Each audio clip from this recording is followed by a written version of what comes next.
A long time ago, visitors from another galaxy traveled across space and time, arriving in our very solar system. With their superior intellectual prowess and mastery of neural physics, they remade the universe in their own image and created sentient life. These creatures, these divine godlike species, were known as the Precursors. For centuries, the Precursors lived among us, observing the development of the macrocosm. The most prominent species created by the Precursors were ancient humankind of Erde Tyrene and the Forerunners of Shahab. These two species showed the greatest potential and evolved alongside each other. The Forerunners, however, overtook humanity in intelligence and technological development. They mastered many arts and sciences at the feet of the Precursors, hoping to one day be granted the mantle of responsibility and serve as the protectors and cultivators of the galaxy. Unfortunately, the relationship between the Forerunners and the Precursors soured, ending in betrayal when their creators chose humankind as their successors, the inheritors of the mantle of responsibility. This was the catalyst that ignited a war between the Precursors and the Forerunners. One by one, the Precursors fell to the Forerunners in every corner of the galaxy, butchered in a jealous rage, in a desperate attempt to secure Forerunner primacy. This led the Precursors to the brink of extinction, eventually forcing the Precursors to retreat to a faraway galaxy, Path Chthona. The Forerunners pursued them and exterminated the remaining Precursors. Or so they thought. Unbeknownst to the Forerunners, the Precursors used their incredible manipulation of space and time to reduce themselves to a dust-like substance, which they could eventually reform and enact their revenge. With the Precursors no longer a threat, the Forerunners seized the mantle and set to work exuding their influence over the galaxy. The universe was now at their disposal. They had become the stewards they had believed themselves destined to be.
The Forerunners, in their newly secured ascendancy, continued their reign over the galaxy for millions of years, expanding their influence to every world within their reach. However, the Forerunners suffered a serious blow with the eradication of their home planet, Shahab. When experimenting in interstellar science, Forerunner scientists accidentally caused nearby stars to supernova.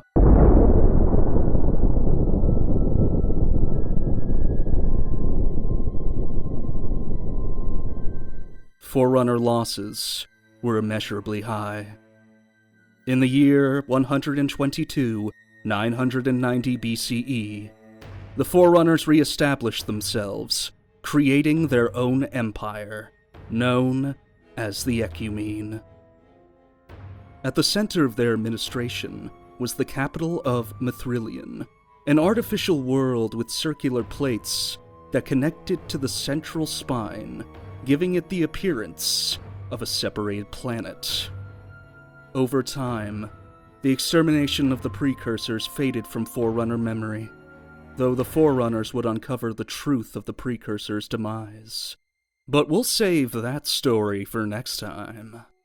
The classification of Forerunner society used a functionality known as rates. The influence of rates on politics and policies changed over time, as evidence of social patterning could be found in rates. This included measures of mental acuity and the adoption of language, among other things.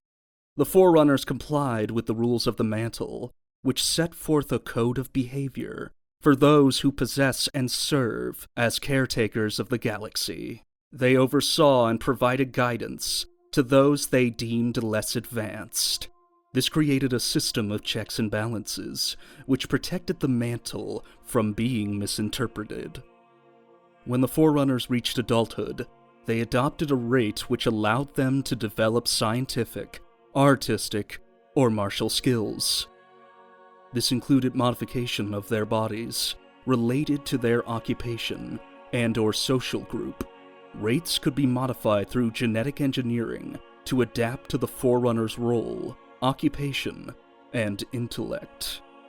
Mutations resulted in changes based upon the evolution and growth.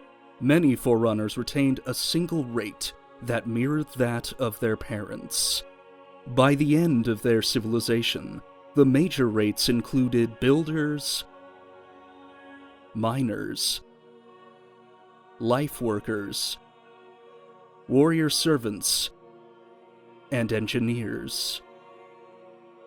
The gemstone of the Forerunner culture was the Domain, a quantum information repository where the Forerunner stored everything about the known universe. This vast database contained all history, knowledge, and even life experiences. The origins of the Domain remain a mystery, even to the Forerunners, but some believed it was actually a precursor artifact.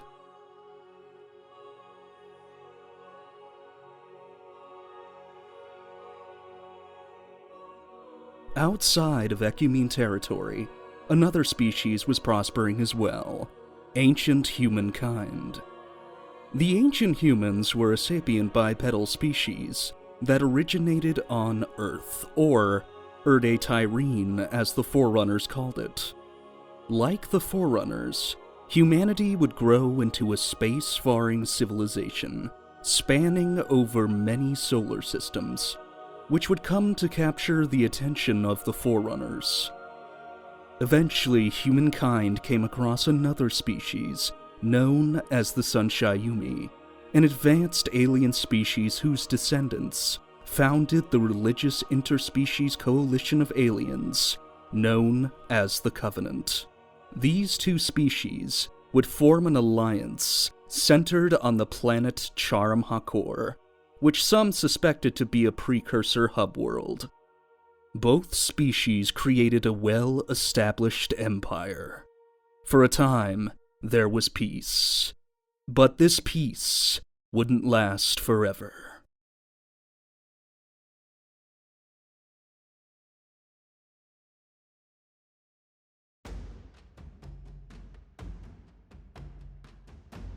Humanity would one day discover ancient spacecraft on uninhabited worlds that had carried a mysterious cargo from Path Chthona, the faraway galaxy where the precursors met their tragic deaths.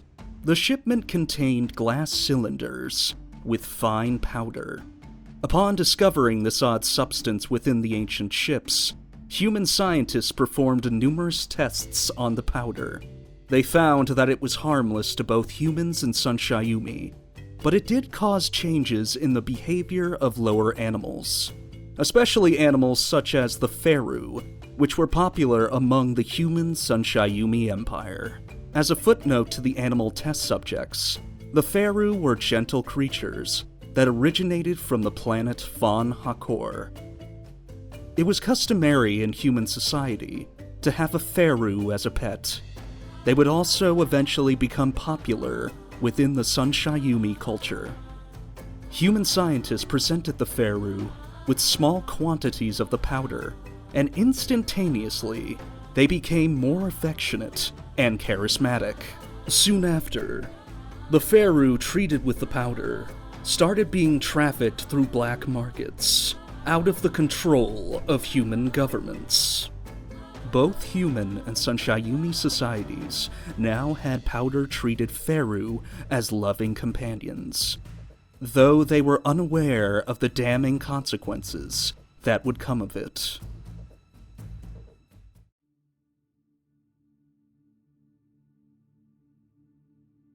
Many years passed, and in that time the humans and the Sunshayumi were in the midst of breeding the improved Pheru.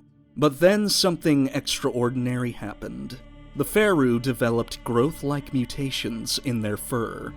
Human scientists didn't initially regard these growths as dangerous, but then the Pheru began acting strange. At first, it started with the Pheru eating the fur off of other animals, but the Pheru suddenly became carnivorous and aggressive, devouring the other animals. The Pheru began mutating, growing disgusting spores on every inch of their bodies, and sprouting flesh rods. Regrettably, the humans and the Sunshayumi returned the mutated Pheru to Fon Hakor. This was the beginning of the end. Soon after, humans began exhibiting the same symptoms as their once beloved Pheru, becoming cannibalistic and aggressive, sprouting growths of flesh as their bodies became malign and twisted. The infected began devouring each other and anything else in their path. So arose the most ravenous parasite the galaxy had ever seen: the Flood.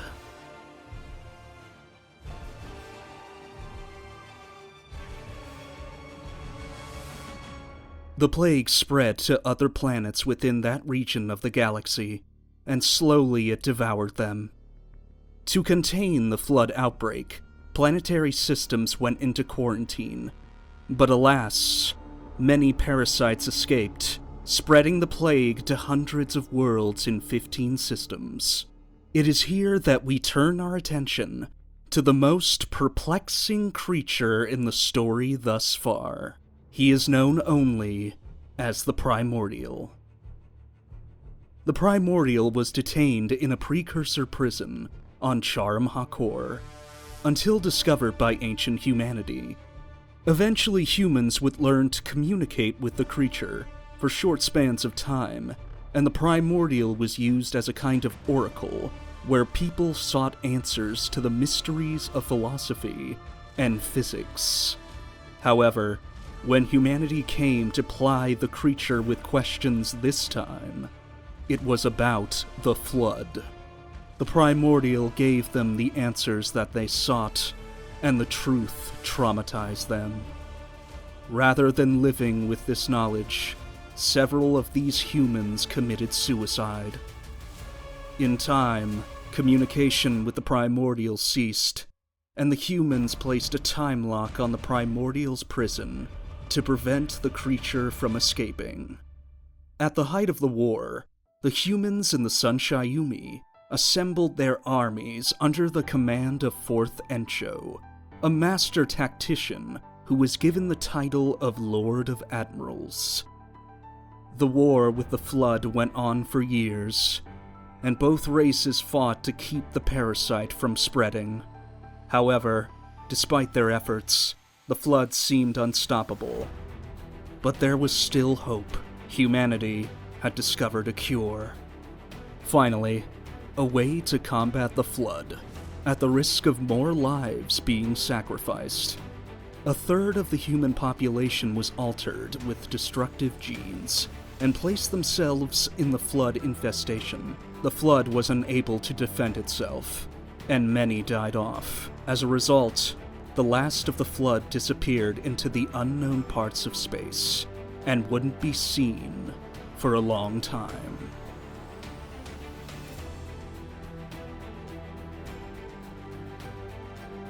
Humanity needed to rebuild its civilization, so they traveled outside of Flood-occupied territory. To preserve the human race, humanity took control of new worlds, while at the same time preventing more worlds from becoming infected. Eventually, humanity began attacking Forerunner worlds, which the Forerunners didn't take kindly to.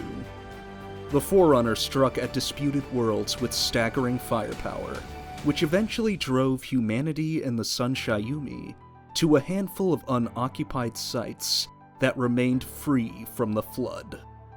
After decades of war between humanity and the Forerunners, the Didact launched one final bombardment on Charam-Hakor, the last human stronghold.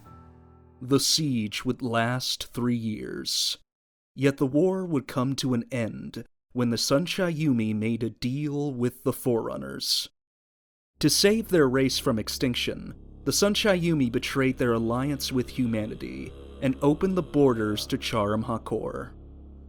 Shortly afterward, the Didact forced Forthencho's surrender, ending the conflict between the Forerunners and humanity. The war was finally over.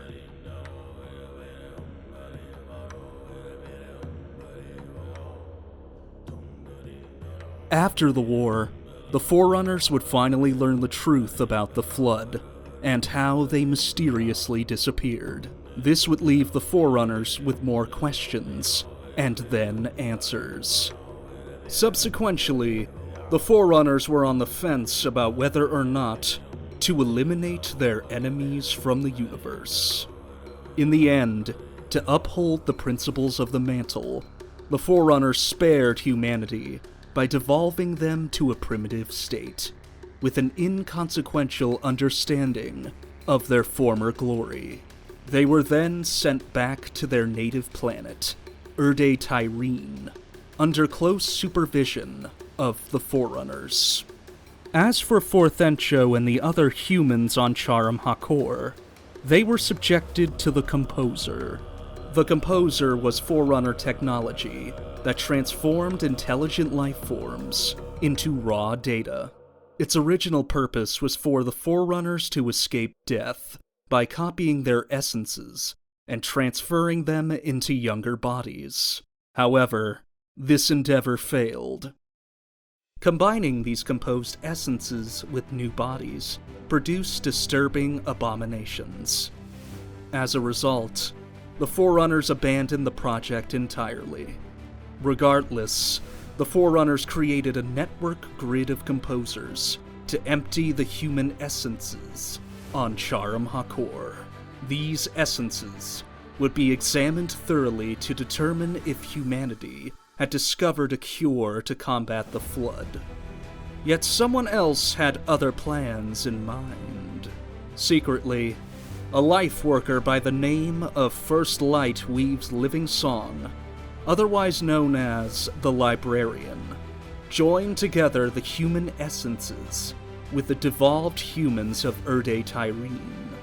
This attempt at restarting humanity's progression might not only reveal the cure, but would also assist the Forerunners if the Flood ever returned.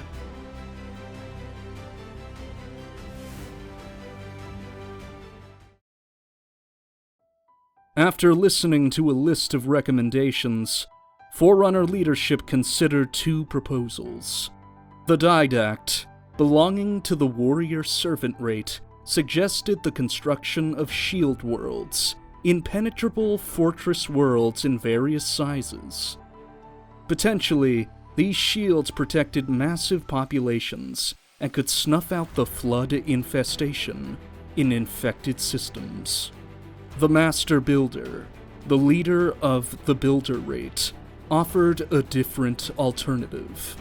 Different flood parasites were susceptible to aggression to the nervous system, causing most flood to withdraw. Therefore, the Master Builder offered a solution, a method of biological weapons designed for one purpose: mass extinction.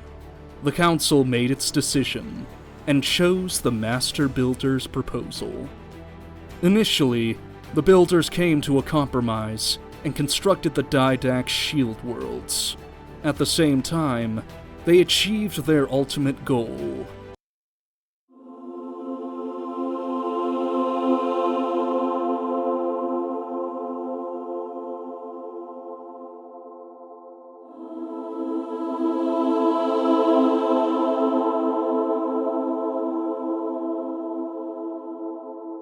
Halo.